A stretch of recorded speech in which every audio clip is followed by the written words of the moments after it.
فضيلة المحترم مجلس الأمناء مركز العربية على أساس الذكاءات المتعددة، الأستاذ الحاج فيديكس الماجستير، والأستاذ الحاج مقدر الخير شرف الماجستير، والأستاذة فيكا تحيا وهيونها سلوان، والأستاذة ستي أكمالنا ليلاني الماجستير، أطال الله عمره بالصحة والعافية. صاحب السادة رئيس العام مركز العربية على أساس الذكاءات المتعددة، الأستاذ بدر الإسلام البكالوريوس. فضيلة المحترم الأستاذ محمد فوزي العزيز كالمتحدث. يا أيها الحاضرون الكرام، نحن معكم في الله، ونحن معكم لله تعالى، وكل من يشاهدنا عبر الشاشات ألقي لكم دون استثناء من قلب خالص أجمل التحيات. بسم الله الرحمن الرحيم. السلام عليكم ورحمة الله وبركاته. Assalamualaikum warahmatullahi wabarakatuh.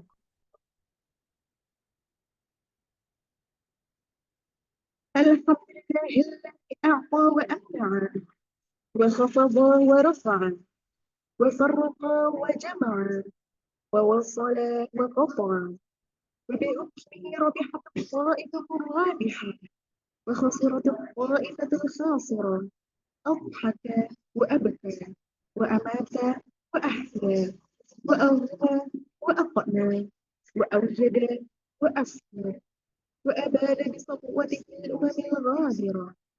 أشهد أن لا إله إلا الله وحده ليس له أنداد ولا أشبه ولا شرك له، خلق السماوات والأرض في 6 أيام وكان عرشه على الماء، خلق الخلق فمنهم السعداء ومنهم الأشقياء، سميع بصير يرى النحلة السوداء في ليلة الظلماء، ويسمع دبيبها على صخرة الصماء.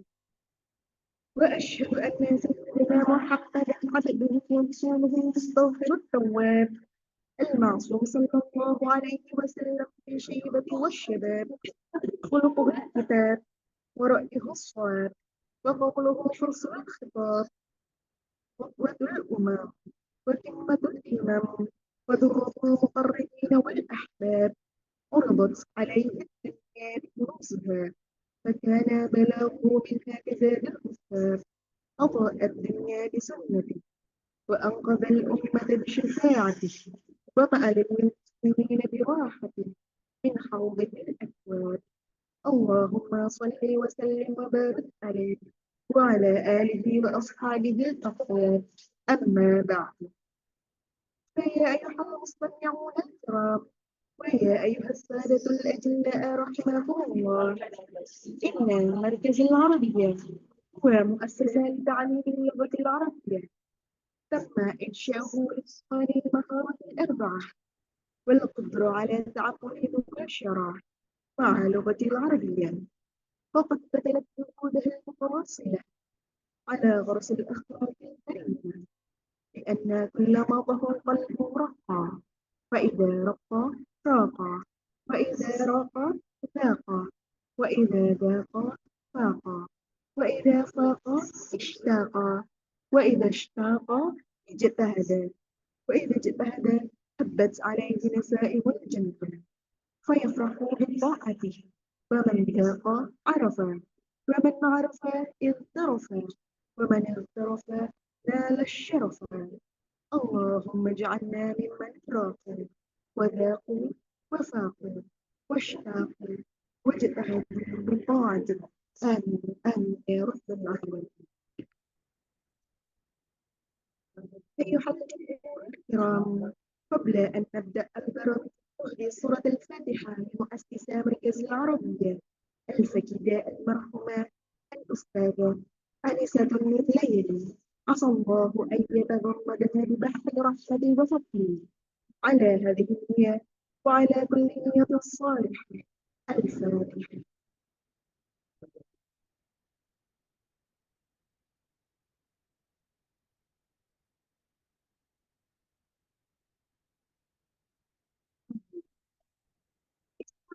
كمفصلة للأوقات أن أذكر عليكم تنظيم البرامج المقررة ومواعيدها الثابتة. البرنامج الأول: الافتتاح. البرنامج الثاني: الأنشودة الخاصة لمركز العربية. البرنامج الثالث: الكلمة الترحيب. البرنامج الرابع: الندوة العلمية. البرنامج الخامس: المناقشة. البرنامج السادس: التوثيق. والبرنامج الأخير: الاختتام. أيها الأصحاب البررة، لنبدأ هذه الندوة، وهيا نفتتح بقراءة أم الكتاب معا على هذه المياه وكلية صارمة. الفاتحة.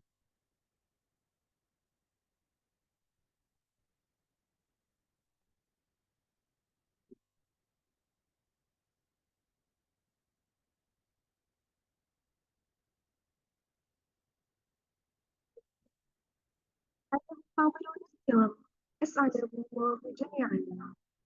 تأتي إليكم الآن الأنشودة الرسمية لمركز العربية، فعلينا أن نستمع استماعا جيدا.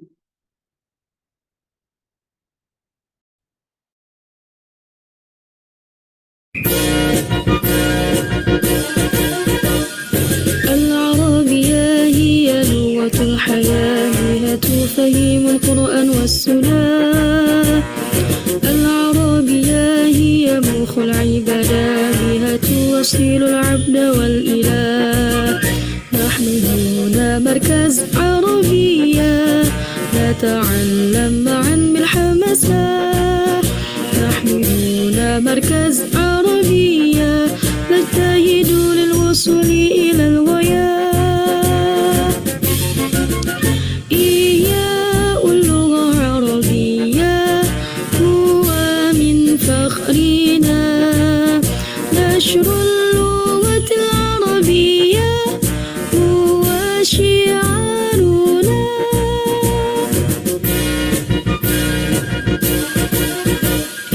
العربية هي لغة الحياة، بها تفهم القرآن والسنة.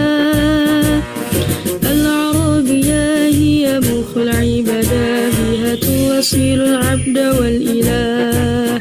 نحن هنا مركز عربية، نتعلم معا بالحماسة. نحن هنا مركز عربية، نجتهد للوصول إلى الغاية. إحياء اللغة العربية هو من فخرنا، نشر اللغة العربية هو شعارنا. نحن مركز عربية.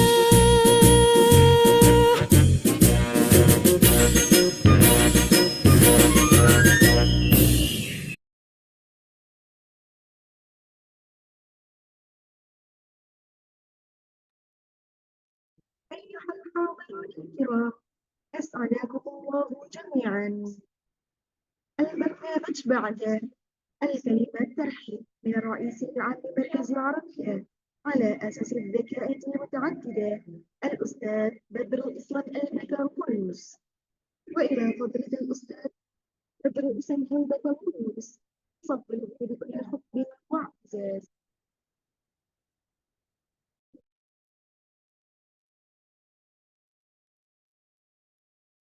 Assalamualaikum warahmatullahi wabarakatuh. Waalaikumsalam. وعليكم السلام ورحمة الله. Bismillahirrahmanirrahim. Alhamdulillahilladzi 'allama bil qalam, 'allamal insana ma lam ya'lam, wa syarrafal insan bil fikri wal fahim. Nahmaduhu 'ala ni'am tatawalla bin na'am. Wa nashhadu an la ilaha illallah rafi'ul himam wa anna Muhammadar Rasulullah al-Mustafa khatamul umam. Sallallahu alaihi wa ala alihi wa sahbihi man sara ala nahji. Rabbi shrah li sadri wa yassir li amri wahlul 'uqdatam min lisani yafqahu qawli amma ba'd.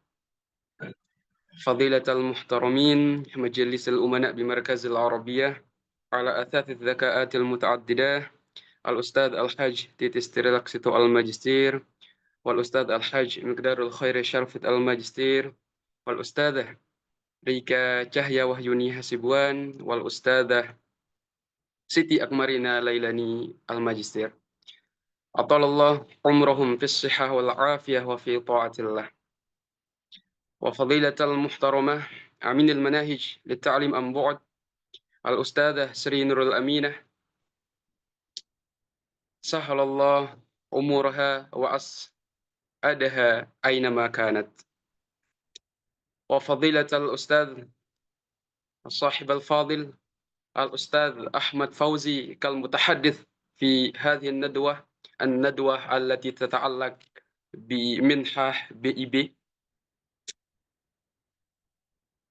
وفضيلة المحترمين جميع الحاضرين والحاضرات في هذه الندوة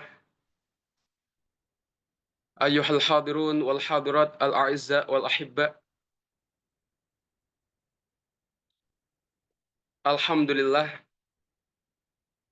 segala puji bagi Allah Subhanahu wa Ta'ala yang telah mempertemukan kita, meskipun kita tidak bisa berjumpa secara langsung, tetapi kita masih diberikan taufik hidayah dan nikmat untuk senantiasa belajar di mana saja kita berada, sehingga kita semua dapat berkumpul melalui aplikasi Zoom ini dalam kegiatan seminar mengenai kaifiat strategi untuk meraih beasiswa Indonesia Bangkit. Jadi saya rasa sebuah agenda seminar ini merupakan agenda yang insya Allah akan membuka cakrawala kita dalam dunia pendidikan dan pengembangan sumber daya manusia. Salawat serta salam tak lupa kita haturkan kepada junjungan kita Nabi besar Muhammad SAW, sang pemberi risalah agung yang telah mengangkat martabat umat manusia melalui ilmu pengetahuan dan keteladanan akhlaknya. Hadirin yang saya muliakan dan pemateri yang saya takzimi, Islam sebagai agama rahmatan lil alamin menempatkan ilmu pengetahuan menjadi posisi yang sangat penting. Menempatkan ilmu pengetahuan sebagai tempat yang sangat tinggi. Kama qala Allah Ta'ala fil Qur'anil Karim, yarfa'illahu alladhina amanu minkum walladhina utul ilma darajat. Dari ayat tersebut menegaskan bahwa ilmu merupakan jalan kemuliaan. Oleh karena itu, mendukung pendidikan berarti turut serta membangun peradaban. Maka tidak berlebihan jika pada sore hari ini kita menyambut dengan antusias kegiatan seminar beasiswa Indonesia Bangkit, sebuah forum inspiratif yang mengajak kita semua untuk berjuang demi masa depan pendidikan Indonesia. Program beasiswa yang kita bahas hari ini bukan sekedar bantuan dana, melainkan sebuah platform transformasi bagi anak-anak bangsa yang ingin lebih maju dan ingin lebih berpendidikan. Ini adalah bentuk nyata dari upaya membangkitkan potensi generasi muda agar mereka menjadi pelopor kemajuan bangsa di masa depan. Rasulullah SAW bersabda dalam hadis yang diriwayatkan oleh Imam Tirmidzi, sebagaimana hadis yang sering kita mendengar, yang sudah sangat masyhur di kalangan kita selaku penuntut ilmu, talabul ilm fardhah ala kulli muslim. Ya. Oleh sebab itu, maka mendukung para pencari ilmu termasuk melalui beasiswa adalah bagian dari ibadah dan amal jariyah yang terus mengalir pahalanya. Oleh sebab itu kami dari instansi Lembaga Kursus Markas Arabiyah merasa terhormat bisa menjadi bagian dari gerakan untuk senantiasa membuka program-program seminar dan program-program yang mendukung untuk mencerdaskan kehidupan bangsa agar sesuai dengan Undang-Undang Dasar Negara Indonesia. Komitmen kami adalah mendorong terciptanya generasi unggul yang tidak hanya cerdas secara intelektual, tetapi juga berkarakter kuat, berintegritas, dan siap bersaing secara global. Saya mengajak seluruh peserta yang hadir di Zoom ini untuk memanfaatkan momen seminar ini sebaik-baiknya, dengarkan dengarkan dengan khidmah paparan materi mengenai beasiswa, strategi dan lain sebagainya dari Masya Allah, dari pemateri yang terhormat Ustaz Ahmad Fauzi selaku Insya Allah MPD sebentar lagi selaku pemateri pada sore hari ini. Catat informasi semua yang berkaitan dengan seminar hari ini itu adalah penting. Oleh sebab itu, antum semua harus mencatatnya. Baik catat dalam pikiran maupun catat dalam buku kalau sewaktu-waktu kita lupa bisa kita membukanya. Dan jangan ragu untuk bertanya. Siapa tahu melalui seminar ini jalan menuju beasiswa impian Anda ada di depan mata. Oleh sebab itu, saya harap meskipun kita di sini tidak bisa bertemu secara langsung, tapi saya harap kita bisa memaksimalkan acara ini, agenda seminar ini dengan penuh khidmah ya. Dan semoga acara seminar ini menjadi wasilah bagi antum semua yang ingin mendaftar beasiswa BIB, semoga semuanya lulus sesuai dengan ekspektasi antum semua. Amin ya rabbal alamin. Kemudian sebagaimana yang sering kita dengar, al-ilmu nur. Al-ilmu nurun wal jahlu zulmah. Ya, jadi ilmu itu merupakan cahaya dan kebodohan itu merupakan kegelapan. Semoga dengan cahaya ilmu yang kita kejar bersama, kita dapat membangkitkan Indonesia menjadi bangsa yang maju, mandiri, dan bermartabat. Hadirin yang saya muliakan dan pemateri yang saya takzimi, yang terhormat, sebagaimana yang telah kita ketahui bersama bahwa pendidikan bukan hanya alat untuk mendapatkan pekerjaan ataupun gelar, tetapi lebih dari itu, pendidikan adalah sarana pembentukan jati diri dan peradaban. Para pemikir besar Islam telah menegaskan mengenai urgensi pendidikan ini jauh sebelum dunia modern mengenalnya. Imam Ghazali dalam karya monumentalnya Ihya Ulumuddin, beliau menekankan bahwa ilmu adalah pondasi utama bagi kehidupan manusia. Sebagaimana qaul beliau, al-ilmu aslu kulli khairin wal jahlu aslu kulli syarrin. Dalam pandangan beliau tadi, pendidikan bukan hanya sekedar transfer pengetahuan, tetapi proses pensucian jiwa dan penataan akhlak.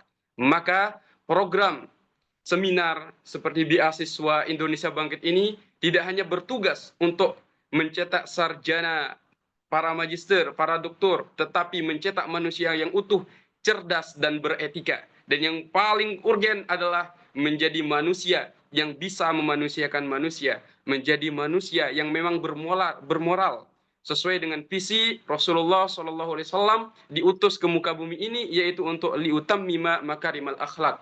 Demikian pula menurut Ibnu Sina, seorang filsuf dan ilmuwan besar dunia Islam, menulis dalam bukunya yaitu Kitab As-Sifa bahwa al-ma'rifatu tabda'u bil his tsumma bil aql wa taktamilu bir ruh. Pengetahuan itu dimulai dari indera, kemudian diproses oleh akal dan disempurnakan oleh jiwa. Oleh sebab itu dapat kita simpulkan bahwa pendidikan harus menyentuh seluruh dimensi manusia, fisik, intelektual maupun spiritual. Maka tugas kita bukan hanya mencerdaskan, tetapi juga menyadarkan dan membebaskan. Sementara itu Ibnu Khaldun, seorang bapak sosiologi dan sejarawan agung, menulis dalam kitab beliau Al-Muqaddimah, At-ta'limu fis sighar kan naqshi 'alal hajar. Jadi pendidikan sejak usia dini itu seperti mengukir di atas batu. Ini mungkin sering banget kita mendengar. Oleh sebab itu, semasih kita muda, semasih fisik kita sehat walafiat, mari kita tingkatkan semangat kita untuk menuntut ilmu. Ma'atatawwuriz zaman, semakin berkembangnya zaman dan majunya teknologi fi hadzal asr raqami, di era digitalisasi saat ini, kita bisa belajar di mana saja dan kapan saja. Oleh sebab itu, mari kita manfaatkan teknologi ini untuk meningkatkan kafaah kita dalam semua fan ilmu yang ingin kita kuasai. Nah, jadi ungkapan beliau tadi terkait dengan pendidikan di waktu yang kecil itu seperti ukuran di atas batu, mengingatkan bahwa pentingnya pendidikan sejak dini, dan beasiswa ataupun bimbingan harus diberikan bukan hanya untuk mereka yang telah tumbuh dewasa, tetapi juga untuk membuka akses sedini mungkin agar pondasi keilmuan tetap kokoh. Tak ketinggalan juga Al-Farabi, sang filsuf agung yang dijuluki guru kedua setelah Aristoteles, mengatakan apa? Al-muallimu huwallazi yaqudu ila sa'adatil hakikiyah. Seorang guru atau pendidik adalah orang yang menuntun manusia menuju kebahagiaan sejati. Oleh sebab itu, para hadirin yang sudah menjadi pendidik, yang sudah menjadi guru, mari kita berusaha menjadi sosok guru yang patut ditiru dan digugu, sosok guru yang bisa mendidik dengan cara yang terdidik. Maka dalam konteks seminar ini, kita semua adalah pembelajar. Narasumber adalah guru yang membimbing kita menuju masa depan yang lebih cerah dan bermakna. Oleh sebab itu, mari kita dengarkan secara seksama, mari kita dengarkan dengan penuh khidmah pemaparan terkait dengan beasiswa Indonesia Bangkit ini dari awal sampai akhir tanpa ada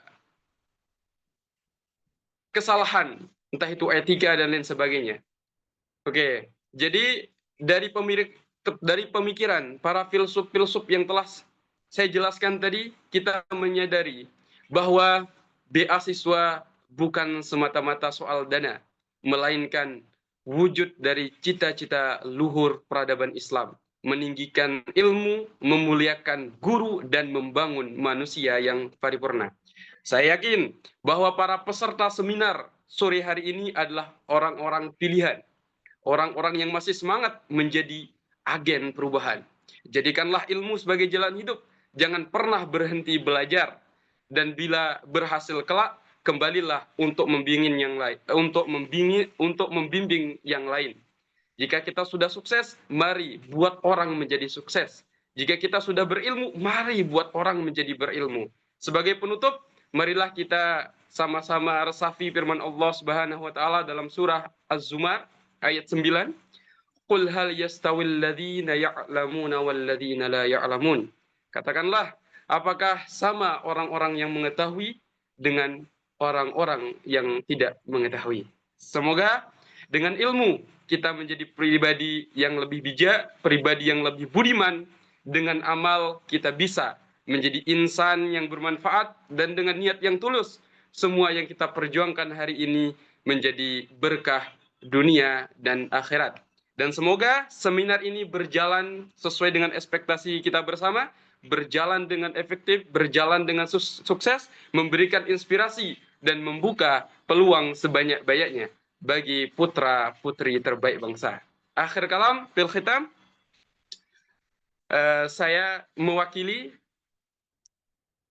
instansi Markas Arabia mengucapkan terima kasih tak terhingga atas semua peserta yang ikut berpartisipasi hadir dalam agenda seminar melalui aplikasi Zoom ini. Semoga senantiasa diberikan keberkahan, dan terima kasih banyak juga atas moderator atau narasumber kita hari ini. Terima kasih untuk narasumber kita hari ini yang telah berkenan untuk mengisi beasiswa, mengisi terkait dengan strategi beasiswa Indonesia Bangkit. Semoga dengan adanya seminar ini membuka peluang untuk antum yang ingin melanjutkan studi diterima di beasiswa yang manapun antum ekspektasikan. Amin ya rabbal alamin. Jazilan syukri ala husni ihtimamikum, astaghfi haqqal istighfa. Wassalamualaikum warahmatullahi wabarakatuh. Waalaikumsalam warahmatullahi wabarakatuh. Waalaikumsalam warahmatullahi wabarakatuh. Syukran jazilan kepada Ustaz Badrul Islam Al-Dagrahuris. Baiklah, hadirin kiram, pada pertemuan kali hari pertama ini, التي سيلقيها أستاذ فريد محمد فوزي الأزهر. لكن قبل ذلك, Afwan, sewaktu nomor teleponnya. Jadi sebelumnya, mohon izin saya akan menggunakan bahasa Indonesia terlebih dahulu untuk mempermudah komunikasi kita pada sore hari ini. Jadi saya membacakan terlebih dahulu terkait sipil beliau untuk kita kenal terlebih dahulu.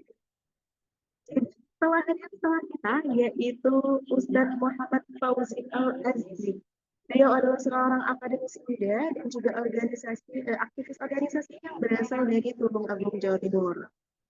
Beliau menempuh pendidikan sarjana di bidang PBA atau pendidikan bahasa Arab di UIN Syekh Ali Rahmatullah Tulung Agung atau disingkat UIN 1, dan sedang melanjutkan studi magister di bidang pendidikan agama Islam di UIN yang sama, di kampus yang sama seperti itu ya.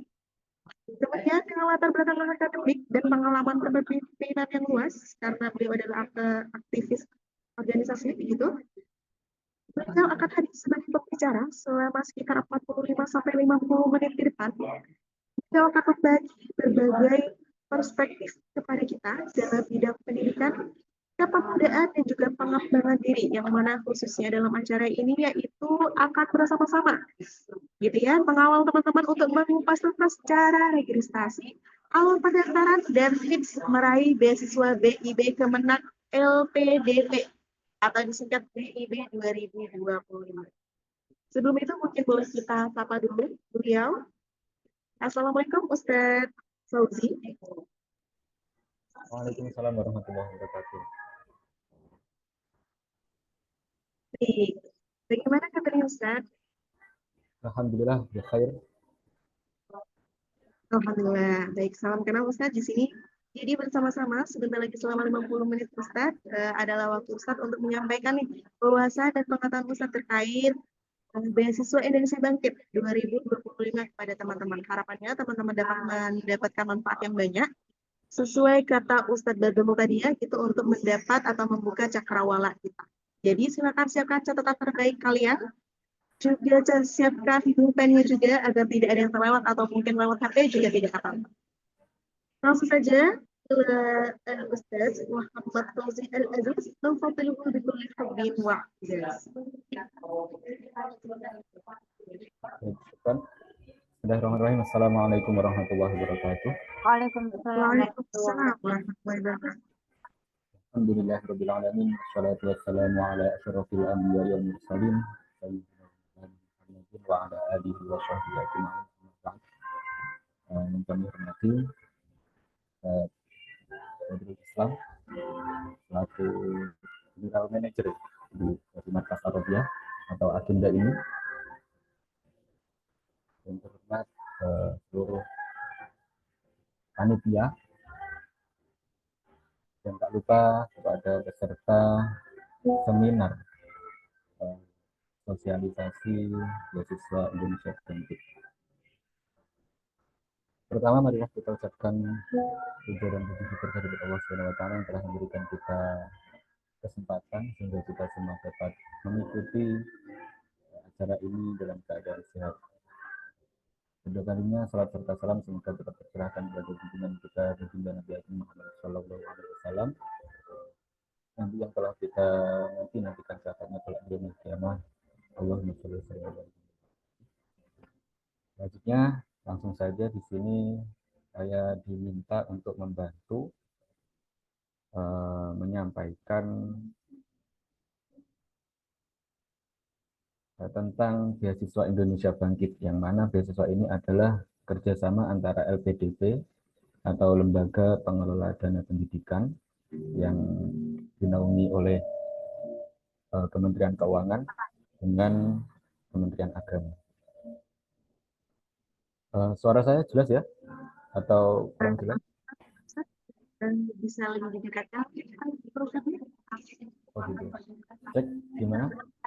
Sudah jelas? Baik, silakan teman-teman mungkin bisa bantu direspon apakah suara sudah terdengar jelas? Cek. Baik, sudah lebih baik Ustaz. Boleh dilanjutkan. Oke. Kemarin teman-teman sudah mendapatkan buklet pedoman atau belum? Teman-teman peserta? Sudah di-share di grup info, di grup peserta webinar. Oke, terima kasih, Ustazah Nurul. Oke, kita masuk ke materi saja langsung. Ini materinya sedikit saja, nanti kita berbanyak diskusi.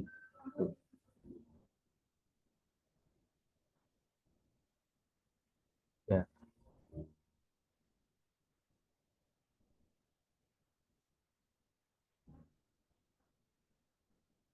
Oke.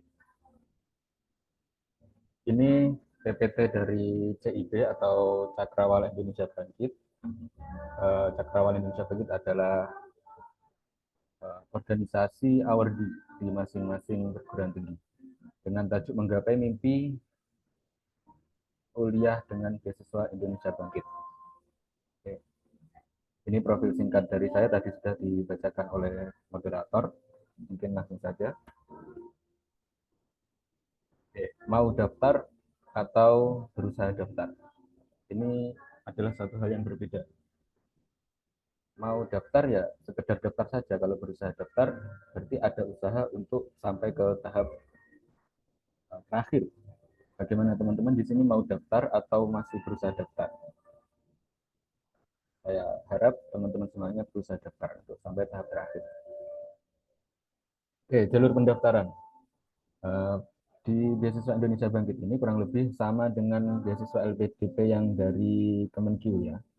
Ada jalur kemitraan atau partnership atau kolaboratif program, yang mana skemanya dalam beasiswa gelar di mana pendaftar mendaftar pada program studi di perguruan tinggi yang telah ditetapkan oleh Kementerian Agama. Nah, kemarin bersamaan dengan buklet yang kami berikan kepada panitia, sudah kami kirimkan juga daftar kampus beserta program studi, yang mana itu yang bisa untuk didaftari beasiswa Indonesia Bangkit ini. Yang kedua ada jalur LOA atau Letter of Acceptance, yang mana skemanya dalam beasiswa gelar ini di mana pendaftar telah memiliki LOA pada saat mendaftar. Jadi sebelum mendaftar beasiswa, teman-teman pendaftar itu sudah terdaftar atau sudah diterima di kampus tujuan. Setelah diterima kemudian mengajukan namanya LOA, Letter of Acceptance, yang menyatakan bahwa pendaftar telah diterima dan akan mengambil perkuliahan pada semester berikutnya atau tahun berikutnya sebagai jaminan beasiswa. Jika diterima beasiswa berarti langsung kuliah di semester berikutnya atau tahun berikutnya. Jika tidak, nanti ada kemungkinan lanjut kuliah dengan biaya mandiri atau stop tidak lanjut. Dan yang terakhir adalah jalur reguler. Nah, di jalur ini ke cowok kayak gitu tahu, kayak bulat dulu mana nyambung lagi ke depan sama. cek ya, gimana masuk suara saya masih jelas atau tidak? Masih Kak. Afwan Ustaz, bisa Oke, lanjut ya. dilanjutkan? Yang ketiga adalah jalur reguler, yang mana ini jalur saya kemarin. Jadi kita daftar beasiswa terlebih dahulu, belum memiliki LOA atau belum diterima di kampus tujuan. Kemudian setelah mendapatkan beasiswa, baru kita mencari kampus tujuan. Nah, untuk BIB ini, untuk yang di PTKIN atau kampus tujuannya PTKIN itu lebih mudah. Asal kita bisa menunjukkan bahwa kita diterima beasiswa, otomatis kita bisa langsung kuliah di semester itu juga. Kalau LPDP yang jalur reguler ini, kita setelah diterima beasiswa bisa mengambil LOA terlebih dahulu. Jadi kita mendaftar kampusnya secara mandiri. Kalau di BIB, asalkan di PTKIN atau PTKI yang sudah percaya dengan BIB, bisa langsung kuliah dengan menunjukkan status bahwa telah diterima beasiswa BIB. Saya lanjut. Gimana caranya daftar? Nah, ini. Pendaftaran dan proses seleksi beasiswa Indonesia Bangkit dilakukan secara online atau daring. Langkah-langkahnya dilakukan sebagaimana berikut. Yang pertama, mengakses informasi dan detail program beasiswa yang bisa diakses melalui link beasiswa.kemenag.go.id. Kemudian di link tersebut silahkan membuat akun dengan melengkapi profil peserta yang memuat identitas, data keluarga, data pendidikan, data peserta, data prestasi, data akademik ataupun non-akademik, sertifikat bahasa, data organisasi, profesi, dan media sosial. Jadi sebelum mendaftar ke BIP itu terlebih dahulu harus membuat akun. Ini sama seperti di LPDP, membuat akun terlebih dahulu. Yang ketiga, mendaftar program beasiswa yang ingin diikuti dengan melengkapi semua dokumen persyaratan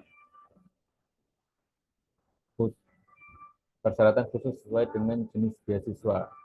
Setelah berhasil submit, pendaftar dapat mencetak kartu pendaftar beasiswa, dan yang terakhir, pendaftar dapat melihat tahapan seleksi beasiswa yang diikuti dan pengumuman terkait pelaksanaan tahapan seleksi pada dashboard pendaftar.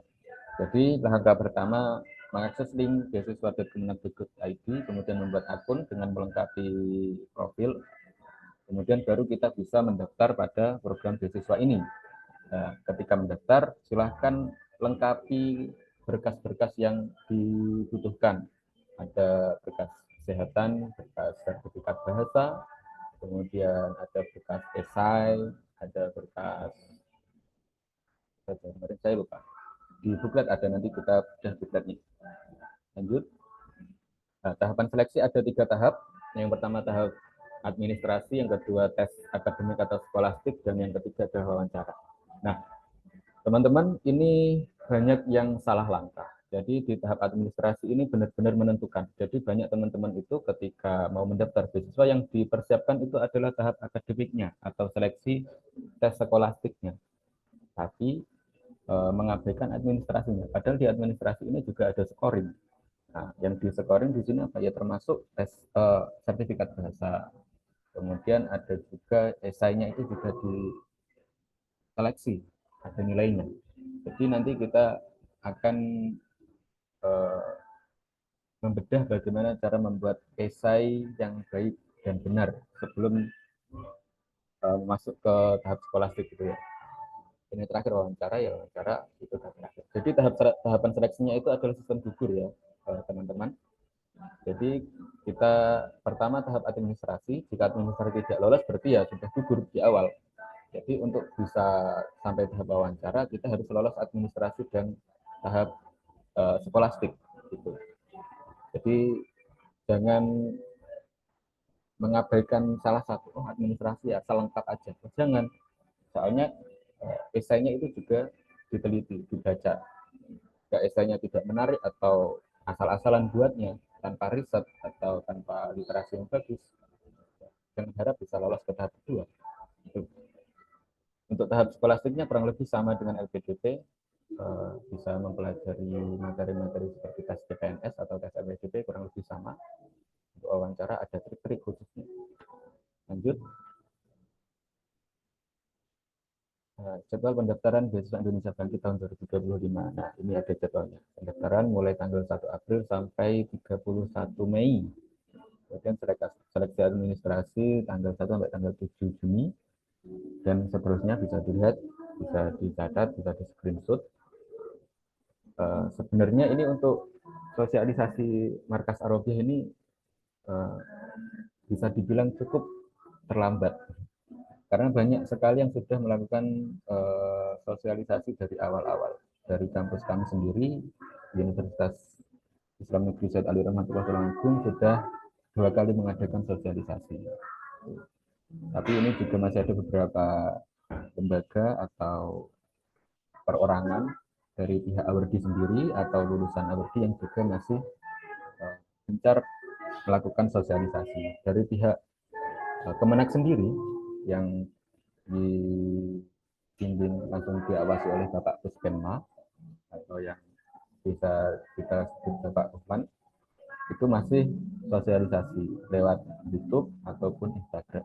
Seperti itu. Bisa dicek di Instagram yang kemarin sudah kami berikan. Ada 2 Instagram, di situ Instagram dari Kemenak dan Instagram dari Awardi yang dikelola langsung oleh Awardi sendiri.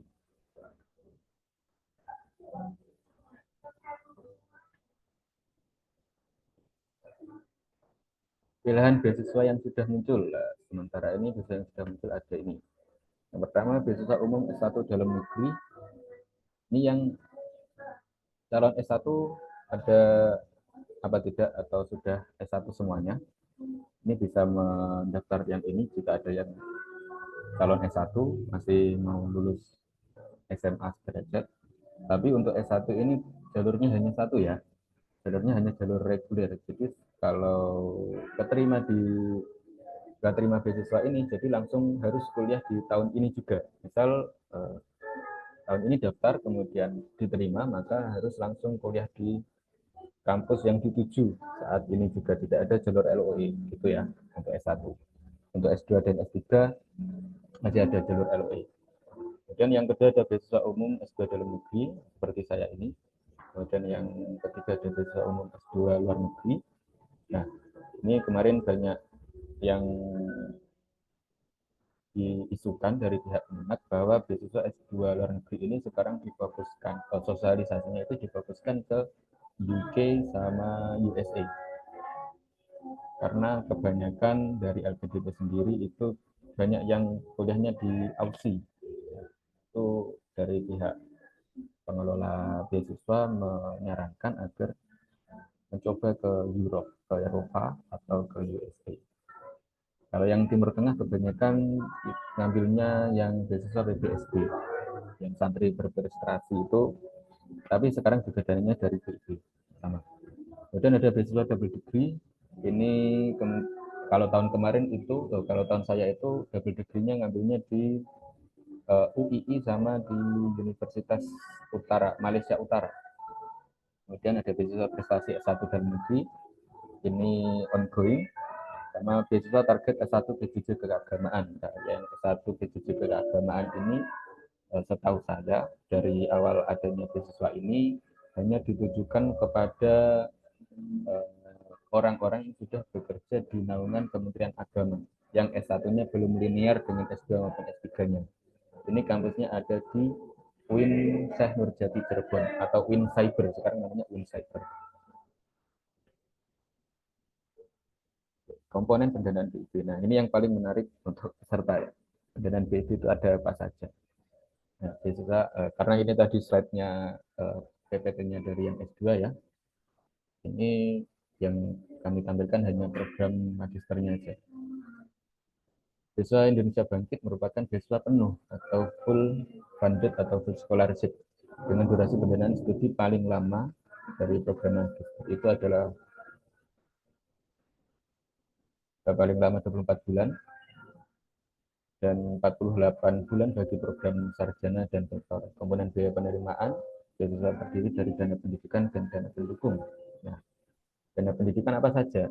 Dana pendidikan meliputi dana pendaftaran, SPP atau UKT, dana tunjangan buku setiap tahun, bantuan penelitian, kemudian bantuan seminar untuk internasional, dan bantuan publikasi jurnal internasional.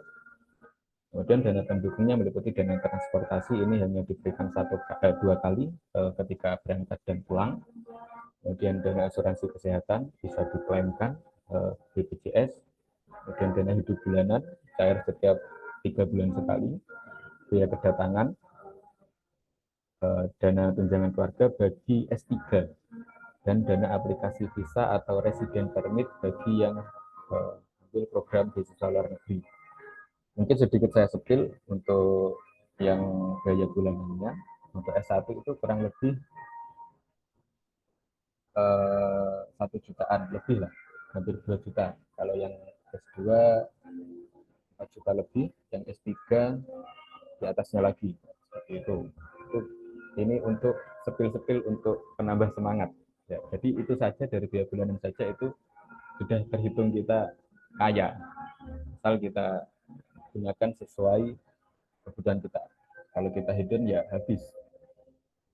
Mungkin untuk tunjangan buku itu setiap tahun. Jadi kalau S1 kuliahnya 4 tahun berarti ya 4 kali cair, S2 2 tahun berarti 2 kali cair, dan S3 berarti kalau 3 tahun berarti 3 kali cair.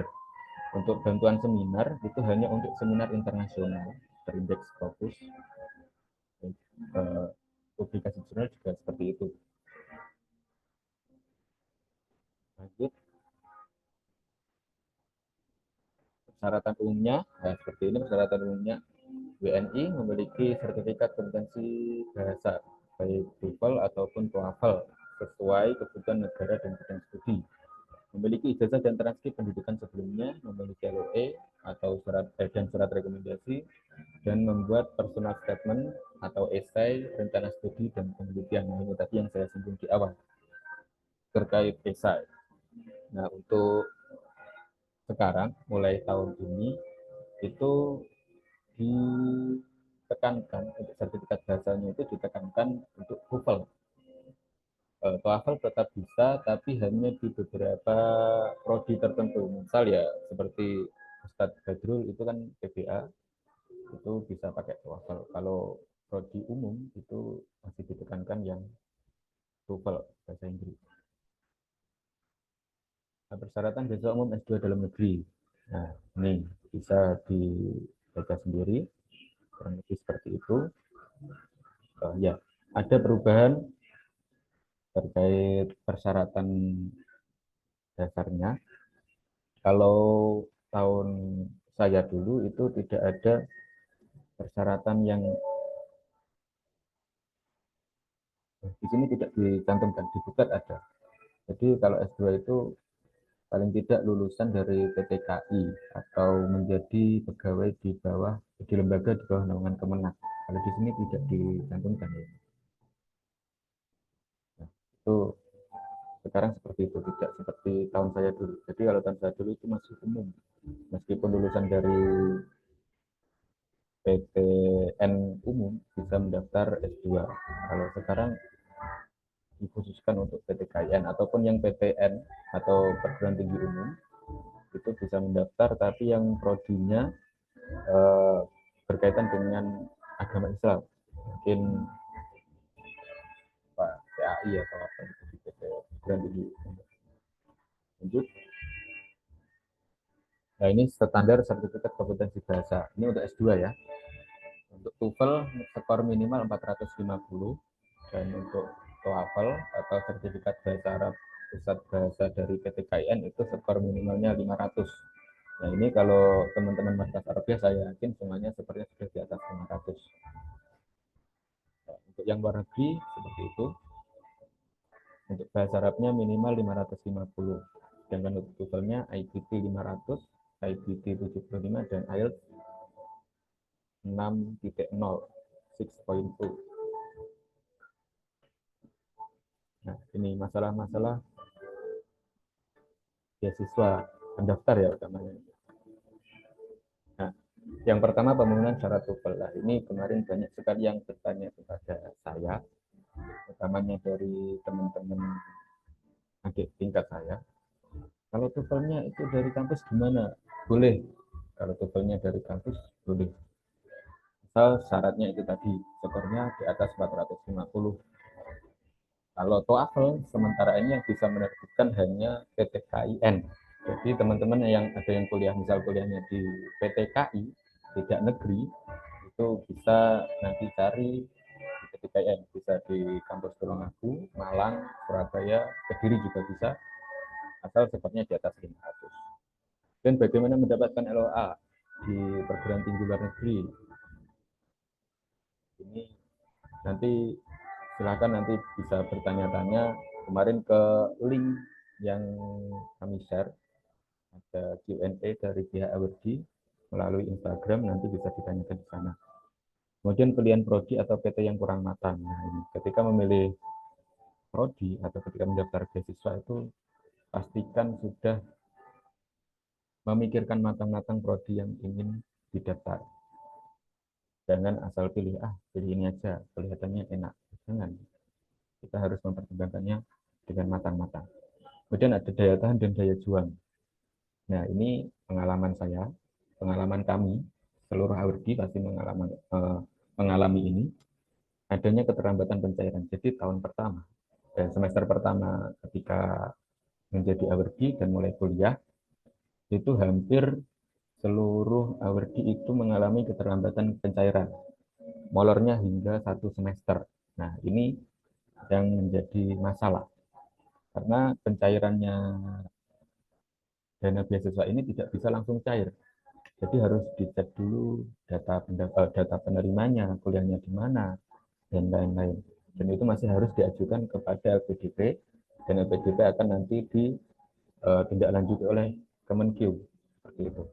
Jadi harus bertahan 1 semester awal karena dananya belum cair. Namun ketika sudah cair ya itu bonusnya langsung 6 bulan cair seketika menjadi orang kaya, ketiban rezeki. Lebih seperti itu. Kemudian mengurus tugas belajar atau tugas bagi ASN. Mungkin ada teman-teman yang sudah diterima CPNS tahun kemarin, kalau ingin langsung kuliah bisa ini mengurus tugas belajar. Nah ini agak sulit. Kemarin ada teman saya juga ASN ingin mendaftar beasiswa ini, ternyata ribet. Jadi harus dipikirkan matang-matang dulu. Kalau ingin mengikuti beasiswa ini bagi yang sudah ASN. Dan yang terakhir menganggap setelah dapat beasiswa tidak boleh keluar uang sedikit pun dari kantong pribadi. Ini, jadi uangnya yang sudah diterima itu mungkin ya, kalau saya kuliahnya di Tulungagung dan saya domisili Tulungagung, mendapatkan uang sebanyak itu, saya kira masih ada sisa. Kecuali nanti ada teman-teman yang kuliahnya di luar kota, atau bahkan di kota metropolitan yang biaya hidupnya tinggi. Mungkin dana segitu, sejumlah itu, 4 juta sekian itu, mungkin kurang untuk biaya hidup. Nah, jadi tetap harus mengeluarkan uang dari kantong pribadi. Gitu. Jadi pintar-pintar mengatur keuangan. Kalau ingin yang biaya hidup murah ya cari kota-kota yang murah, mungkin di Jogja atau di Tulungagung juga bisa biaya hidup relatif murah. Lanjut.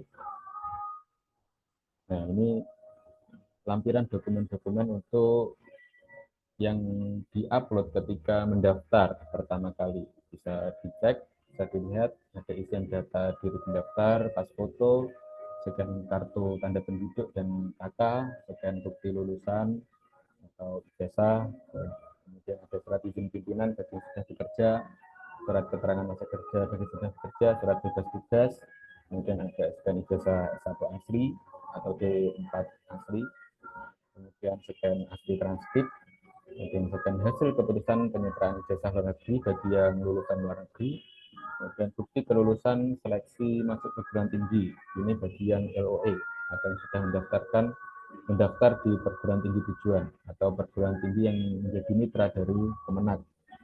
Kemudian scan sertifikat bahasa, baik bahasa Arab maupun bahasa Inggris yang masih berlaku, karena masing-masing lembaga bahasa yang mengeluarkan sertifikat itu mempunyai masa aktif dari sertifikat tersebut, rata-rata hanya 1 tahun. Kemudian scan surat keterangan sehat jasmani dari rumah sakit. Nah ini surat keterangan kesehatan ini lengkap dari tekanan darah, golongan darah, narkoba dan lain-lain. Harus lengkap ini. Biasanya bisa dicari di rumah sakit daerah. Kemudian surat pernyataan komitmen dan integritas ini ada di web. Surat rekomendasi dari akademis juga ada di web. Ini juga penting, harus mendaftarkan surat rekomendasi dari akademisi, bisa profesor atau pembimbing skripsi atau siapapun. Pastikan ini dosen yang merekomendasi atau profesor yang merekomendasikan ini memiliki pengaruh. Ini juga menjadi pertimbangan nilai. Kemudian scan asli rencana penelitian studi atau tesis, ini bisanya dirupakan sebagai proposal penelitian. Kemudian personal statement atau essay motivasi diri dan surat keterangan bagi pendaftar khusus yang disabilitas. Sekian ini materi singkat dari saya.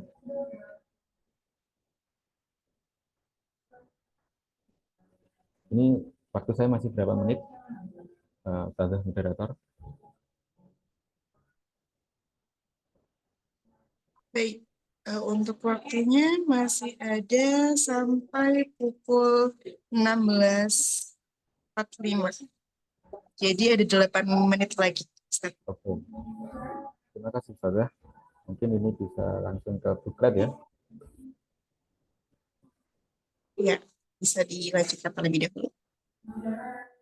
Singkat saja ke persyaratan yang khusus tadi yang untuk S2, karena tadi yang di slide belum dicantumkan lengkap.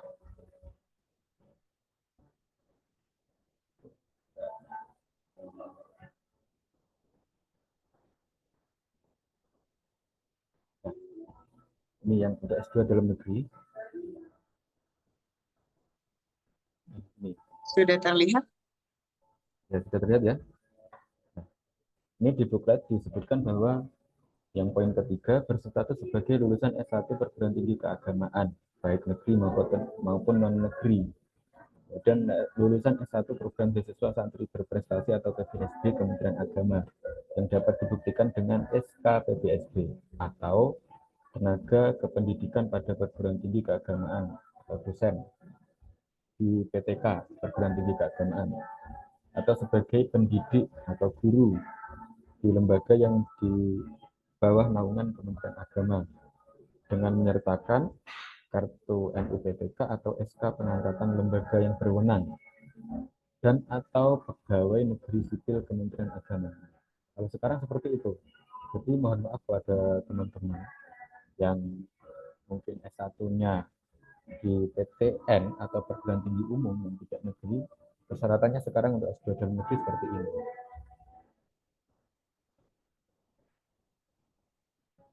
Tidak seperti angkatan saya dulu, semua lulusan S1 baik PTKIN atau PTK atau PTN atau PT umum bisa mendaftar. Sekarang ada pengerucutan seperti ini, ada detail seperti ini. Kemudian, nah ini untuk skor bahasanya TOEFL 450 dan sertifikat komunikasi bahasa Arab dari Pusat Bahasa PTKN besar 500. Kemudian untuk yang luar negeri, ya, dari negeri, di sini S3 ada yang ingin daftar S3. Nah, untuk S3 sekarang statusnya ini, dosen perguruan tinggi keagamaan atau dosen FAI Fakultas Agama Islam pada perguruan tinggi umum dan pegawai negeri sipil di lingkungan Kementerian Agama. Jadi sekarang lingkupnya hanya untuk orang-orang yang di bawah naungan Kemenak. Jadi kurang lebih seperti itu. Sekarang lebih terkerucut seperti itu. Jadi untuk teman-teman yang tidak masuk kategori ini, mohon maaf, mungkin bisa mengakses yang LPDP langsung. Untuk tahun ini mungkin tahap pertama sudah selesai, nanti bisa cek untuk batch kedua. Insya Allah bulan-bulan ini akan dibuka seperti itu. Untuk yang luar negeri, ini S2 dalam luar negeri, nah persyaratannya kurang lebih sama. Ada lulusan S1 program tinggi keagamaan, lulusan S1 program PBSB, kemudian tenaga kependidikan pada program tinggi keagamaan, guru atau pendidik pada lembaga di bawah naungan Kementerian Agama, ataupun pegawai negeri sipil Kementerian Agama. Jadi mohon maaf, sekarang memang seperti ini regulasinya. Jadi mungkin kalau ada teman-teman yang kurang sesuai dengan kriteria ini atau persyaratan ini, nanti bisa mengakses ke PBSB saja, mungkin untuk yang ke luar negeri. Seperti itu.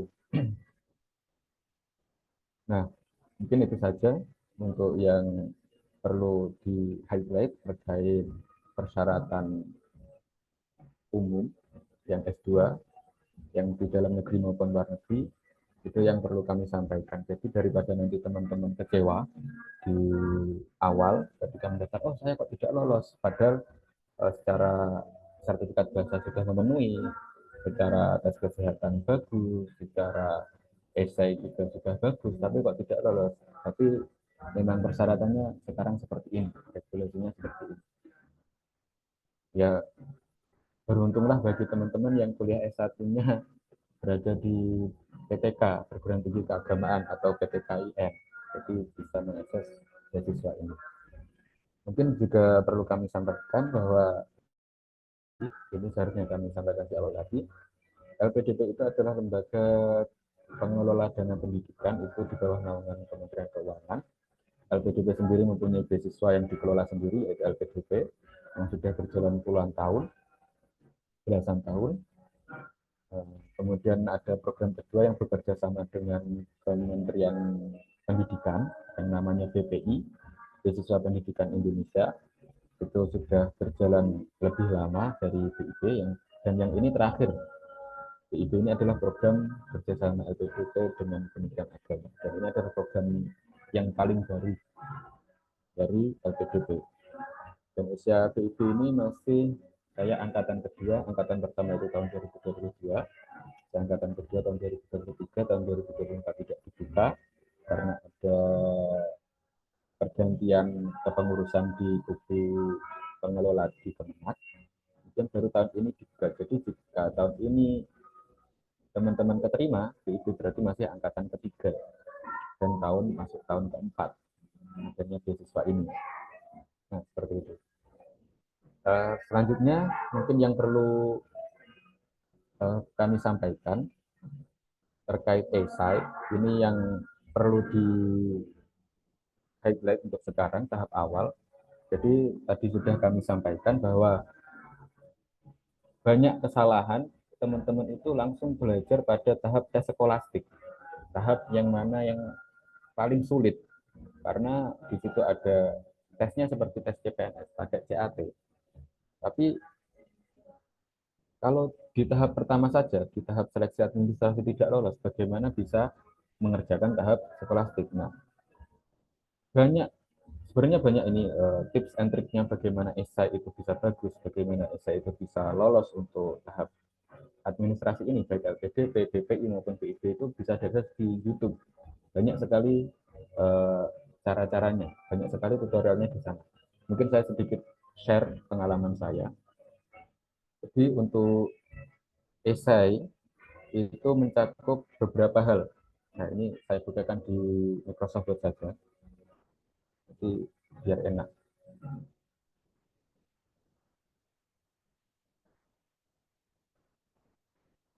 Nah, oke. Yang terbuka ya, Microsoft Word-nya bisa dilihat masih kosong. Ini.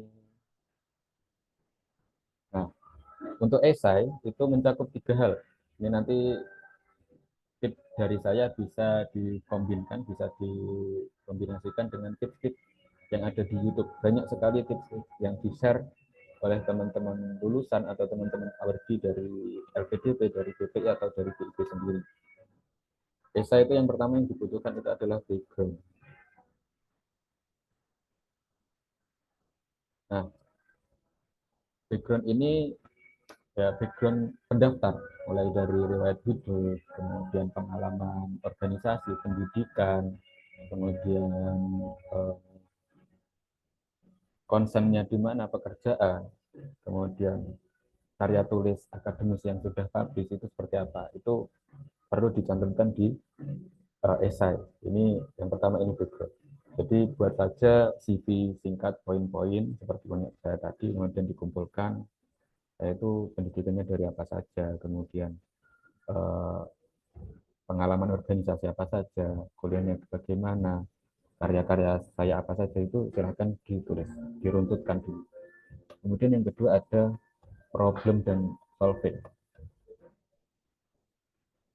Nah, di poin ini, di problem solve ini meliputi problem yang ada pada masyarakat atau pada negara Indonesia. Kita ingin concern ke problem apa? Kalau kita sebagai latarnya pendidikan, ya kita problemnya bisa pendidikan. Kemudian di situ juga dicantumkan solusinya seperti apa. Nanti seperti itu. Kemudian yang ketiga adalah study plan. Nah, ini study plan yang bukan proposal penelitian, jadi study plan-nya berupa narasi. Nah, bagaimana background teman-teman tadi bersama dengan problem yang teman-teman concern di sana itu bisa berkesinambungan dengan study plan teman-teman. Jadi misal teman-teman background-nya sudah, problemnya yang teman-teman concernkan di bidang pendidikan misalnya, kemudian study plan-nya teman-teman itu mau ngambil jurusan apa, di kampus mana. Nah, itu kalau bisa linear dengan apa yang teman-teman paparkan pada problem dan solving itu tadi. Nah, Ini perlunya riset, ya. Perlunya riset itu di sini. Perlunya riset, perlunya literasi yang mendalam itu di sini. Bagaimana dari background problem solving kemudian study plan itu bisa berkesinambungan. Jadi tidak patah-patah. Kurang lebih kita membuat narasi cerita, namun yang ilmiah seperti itu. Kemudian yang keempat ada impact-nya dan kontribusi kita. Impact dan kontribusi. Mufan, sambil izin reminder terkait waktu, perpanjangannya maksimal sampai 4.50. Oke, terima kasih. Sandra. Oke, ini sudah sedikit kok. Oke, yang keempat adalah impact dan kontribusi. Jadi impact-nya kita jika mendapatkan beasiswa ini seperti apa bagi studi kita, bagi kehidupan kita, bagi rencana-rencana kita pada studi plan itu tadi. Kemudian kontribusi yang akan kita berikan jika sudah mendapatkan beasiswa ini, baik ketika kita masih masa studi ataupun ketika sudah lulus, sudah selesai dari masa studi. Kita akan berkontribusi seperti apa sesuai dengan poin-poin atasnya tadi. Dan yang terakhir adalah konklusi. Nah, di sini konklusi ini adalah yang lumayan penting. Jadi di konklusi ini harus bisa memberikan perasaan, wah ini anak ini harus bisa mendapatkan beasiswa gitu dari pihak yang mengoreksi esai kita. Dari berdasarkan background kita, problem solving yang kita tawarkan, studi plan yang akan kita rencanakan, kemudian impact yang kita dapatkan, dan kontribusi yang akan kita berikan kepada masyarakat atau negara, kita harus bisa memberikan konklusi atau kesimpulan itu yang bisa mencengangkan, bisa memuaskan si pengoreksi dari esai ini. Mungkin itu saja dari saya terkait esai. Nanti terkait bagaimana penyusunannya lebih bagus bisa dicek saja di YouTube banyak, nanti bisa dipelajari sendiri. Oke, mungkin itu cukup dari saya kembalikan ke moderator. Baik, Masya Allah, saya sampaikan terima kasih kepada Ustadz Fauzi atas penyampaiannya mulai dari alur pendaftaran, cara registrasi, sampai tips menulis esainya secara singkat. Nah, sekarang selama maksimal 10 menit ke depan kita akan ada sesi diskusi atau tanya jawab. Silakan bagi teman-teman yang ingin bertanya bisa raise hand terlebih dahulu. Jika tidak ada sambil menunggu, mungkin akan saya bacakan di chat terlebih dahulu. Yang sudah mengirim di kolom chat terlebih dahulu. Sebelum ke situ, oke, sudah ada yang raise hand. Kita ke Kak Rangga Pramudia terlebih dahulu. Silakan, Kak Rangga, disampaikan dengan singkat, nama, langsung pertanyaannya. Ya, baik, terima kasih. Izin bertanya, perkenalkan, nama saya Rangga Pramudia. Terkait sertifikat bahasa ataupun TOEFL ataupun TOEFL, untuk tahun terakhir minimal dikeluarkan itu berapa tahun, Kak? Apa 2 tahun, apa 3 tahun? Atau tidak ada batasan tahun setelah dikeluarkan? Terima kasih. Baik, terima kasih. Mungkin bisa langsung dijawab, Ustadz Fauzi.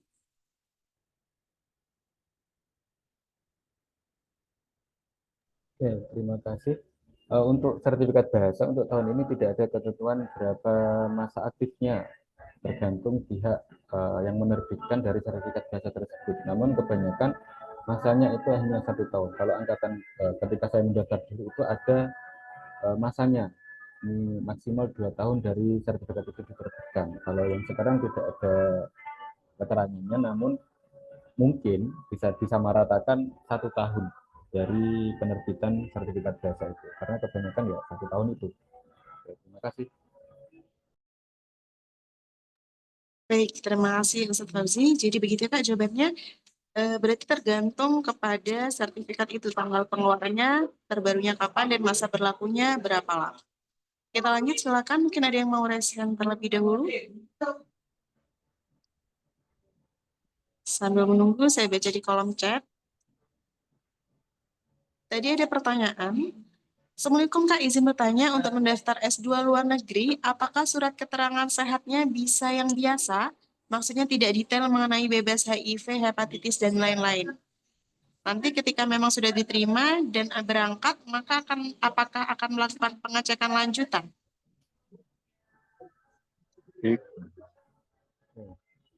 Baik, terkait surat keterangan sehat ya. Kalau detailnya seperti itu saya kurang tahu harus seperti itu atau tidak. Namun di buku pedoman di buklet itu hanya surat keterangan lengkap gitu aja. Kalau surat keterangan lengkap itu biasanya mencarinya di RSUD. Itu biasanya lengkap. Biasanya yang dicek itu lebih ke arah narkobanya. Kalau terkait HIV dan lain-lain hepatitis itu kayaknya itu regulasi untuk ke luar negeri ya, untuk pengurusan paspor atau visa. Itu nanti kan ada suratnya tersendiri terkait kesehatan. Tapi untuk beasiswa dan visa atau paspor itu sendiri-sendiri gitu. Untuk beasiswanya hanya untuk misalnya yang bebas narkotika itu. Bisa di BNN atau di RSUD gitu aja. Baik, terima kasih Ustadz atas jawabannya. Semoga membantu untuk Kak Irma.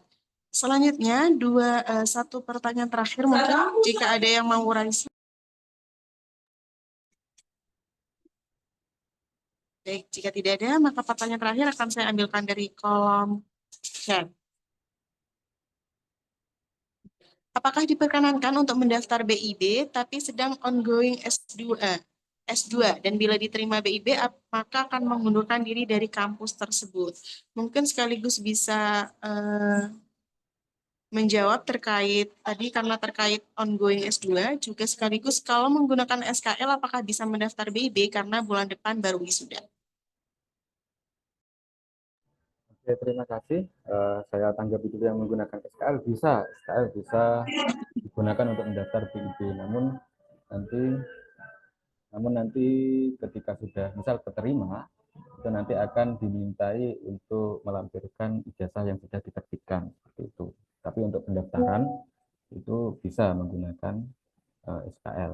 Kemudian untuk yang ini, apakah diperkenankan mendaftar BIB tapi sedang ongoing S2 dan bila diterima BIB maka akan mengundurkan diri dari kampus? Boleh. Banyak sekali kasus-kasus yang seperti itu. Jadi misal kita sedang ongoing S2 di satu kampus, kemudian kita mendaftarkan BIB, kemudian dan kita diterima di beasiswa ini, dan kampus kita yang kita tuju dari beasiswa ini berbeda dengan kampus kita yang sedang kita masa studi ini, boleh kita mengundurkan diri dari kampus yang sedang kita studi ini ketika ongoing ini, boleh seperti itu, diperkenankan. Yang tidak diperkenankan adalah double degree. Jadi ketika kita mendaftarkan S2 reguler ataupun LOE ataupun yang kemitraan, itu tidak boleh mengambil dua perkuliahan secara bersamaan seperti itu, ataupun juga mengambil dua beasiswa. Jadi kita sudah dapat dari BIB, kemudian kita mencari beasiswa swasta, misalnya dari PB Jarum atau dari manapun, itu tidak diperkenankan. Seperti itu. Kami kembalikan ke moderator. Baik, terima kasih. Jadi jawabannya untuk SKL dan apabila sudah ongoing S2, terus mendaftar BIB, kemudian nanti jika lolos baru undur diri gitu ya dari S2 yang sebelumnya, maka itu diperkenankan. Baik, saya rasa cukup untuk waktunya karena kita harus berakhir di pukul 4.55. Mohon maaf untuk semua pertanyaan teman-teman yang belum terjawab. Semoga nanti bisa terjawab di kesempatan berikutnya untuk sesi seminar yang sejenis. Atau mungkin nanti bisa langsung menghubungi beliau melalui Instagramnya. Nanti boleh main-main mungkin gitu ya.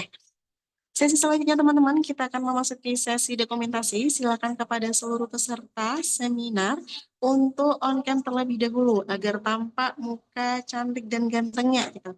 Karena jangan-jangan ada yang tidur atau bagaimana ini. Silakan bisa on kamera terlebih dahulu.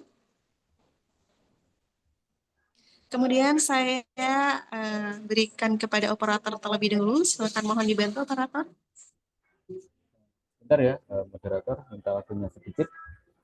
sebagai pengingat saja sebelum ke Teman-teman dokumentasi ya. semuanya, silakan untuk mengaktifkan kamera terlebih dahulu. Kita akan masuki sesi dokumentasi. Ya, saya minta waktunya Afwan, sedikit saja. Afwan, mohon ditahan sebentar. Ya, Kemarin kami sudah silakan menyampaikan. Kak Falusi. Oke. Kemarin kami sudah menyampaikan adanya booklet, kemudian perguruan tinggi tujuan serta kampusnya, kemudian ada Instagram. Itu bisa dimaksimalkan untuk menggali informasi. Di Instagram itu ada channelnya, ada salurannya. Bisa di sana kita berdiskusi bersama pengurus Awardi yang sudah lolos BIP ini. Ya, silahkan memaksimalkan fasilitas tersebut. Jadi pengurusan Awardi tahun ini memfasilitasi itu bagi calon pendaftar. Di WA juga ada, nanti akan kami share lagi. Di Instagram juga ada. Itu saja. Terima kasih. Baik, terima kasih atas takyidnya Ustadz Fauzi. Jadi silakan untuk teman-teman, karena memang beasiswa itu menuntut untuk tingkat literasi kita yang tinggi gitu ya. Jadi silakan manfaatkan platform Instagram yang ada, juga silakan dipelajari bookletnya. Tapi baik, lanjut saya kembalikan kepada operator, mohon dibantu. Baik, terima kasih Mbak MC. Oke teman-teman, dipersilahkan untuk mengaktifkan kameranya. Kita masuk sesi dokumentasi dulu. Karena di sini ada 2 slide. Kita mulai dari slide yang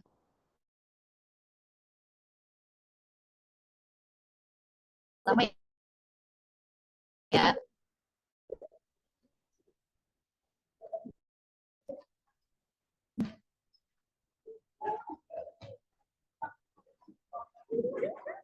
Kita masuk ke slide yang kedua. 3, 2, 1.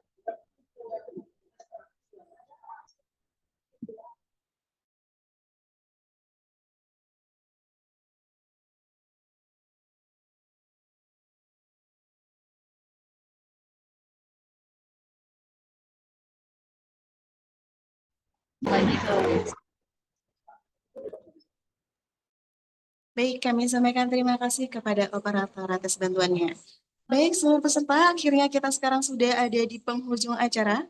Saya sampaikan terima kasih kepada pemateri atas ilmu, waktu, dan juga wawasan yang telah dibagikan kepada teman-teman. Semoga bisa menjadi bekal kita untuk meraih beasiswa yang kita impikan, yaitu salah satunya adalah Beasiswa Indonesia Bangkit 2025. Silakan sekali lagi dipelajari bukletnya, juga silakan dimanfaatkan platform Instagramnya. Kemudian, tidak lupa saya sampaikan terima kasih juga kepada seluruh peserta yang telah mengikuti sesi ini dengan antusias dari awal sampai akhir. Mohon maaf untuk pertanyaan yang belum terjawab, semoga bisa terjawab di kesempatan selanjutnya. Saya mewakili tim program online, memohon maaf apabila selama acara berlangsung terdapat kekurangan yang kurang nyaman di hati. Semoga kita bisa berjumpa di kesempatan selanjutnya.